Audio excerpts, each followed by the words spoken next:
Ever since the lockdown, many people have become interested in crocheting. Some started it as a hobby, while others were able to work their way around to make it a source of income. In this video, I will show you the basic tools you will need for crocheting as a beginner. There are 10 basic tools that you might need if you wanted to crochet. You can buy these tools as a set in most stores, but if you wanted to save money by just buying what you need, please continue watching this video. The first one on the list is yarn. For my projects, I've been using this milk cotton yarn, which is available in 50 grams for only $1. It also has different colors you may choose from. The reason why I'm choosing this particular yarn is because of its soft texture, which is perfect for crocheting beanies and sweaters. Another reason would be that this yarn is usually available in local stores at a cheap price. The second one is the hook. I have a variety of hooks that can be used in crocheting different types of yarn. Each hook has a corresponding gauge size printed on them for every thickness of yarn. For the type of yarn that I showed you, I'm using the 3mm hook. These hooks are usually available in sets of 12, ranging from 0.6mm to 6.0mm in gauge size. If you're not sure about the size of hook that you should use, you could always ask someone knowledgeable, or you may use this table as a guide. The third and fourth tools are the stitch markers, which you can also use as stitch counters. I used the pin-like one as a lock, while I used the split ring type to mark the end of a pattern. As a counter, you can put each ring in a loop with intervals of 5, for example, if you're completing a chain of 20 loops.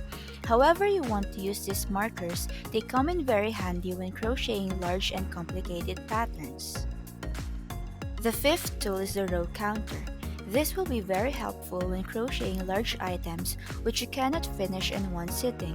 You may count the rows and record them using the row counter, so you wouldn't have to count again the next time you are going to continue crocheting.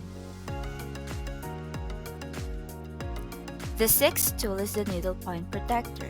They are usually made from a flexible material and are used to simply cover the tips of your hooks to keep them from being damaged or to stop the yarn from falling off when your project is being stored. The seventh tool is the thimble. It is used to guard your fingers when sewing your patterns together. It is best to use the thimble even when using the plastic needle to be safe. The eighth tool is a tape measure. You can use this to measure your projects, especially when you want to recreate them. The ninth tool is the suture needle. It is used to sew your patterns together, especially when doing patchwork for sweaters or bags. It is available in different sizes and materials. You may also find this crooked needle, which is usually used in knitting. The final tool is the scissors. I'm using this embroidery scissor since it easily fits my organizer, but you can always opt to use any fabric shear of your choice. Just make sure to handle them properly to avoid injuries. If you cannot find all of these tools in your local stores, or if you don't think you need the whole set, you can simply buy a few yarns, a hook, and scissors.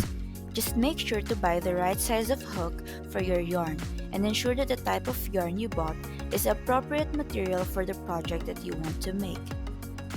That concludes the 10 basic tools in crocheting for beginners. If you find this video helpful and interesting, please click the like button and leave your thoughts in the comment section. For more crocheting tips and tutorials, hit the subscribe button and watch out for my next videos. Thank you!